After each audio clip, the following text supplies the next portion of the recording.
সারা দেশের বিভিন্ন স্থানে প্রিজাইডিং অফিসারদের কাছ থেকে পাওয়া বেসরকারি ফলাফল ঘোষণা করেছে নির্বাচন কমিশন এসি সচিব জাহাঙ্গীর আলম।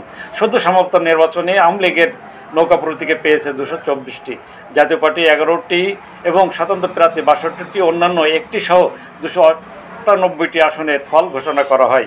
একটি আসনের ফল স্থগিত করা হয়েছে। একটি আসনে নির্বাচনে প্রার্থীর মৃত্যু হওয়ায় শূন্য ঘোষণা করা হয়। 299টি আসনে 27টি দলের 1904 জন প্রার্থী প্রতিদ্বন্দ্বিতা করেন।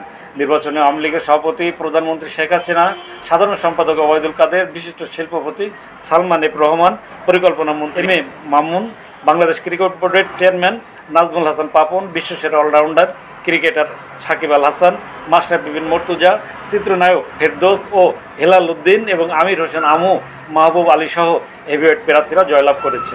ব্যারিস্টার সাইফুল হক সুমন রেকর্ড পরিমাণ ভোটে পাশ করেছে। এসব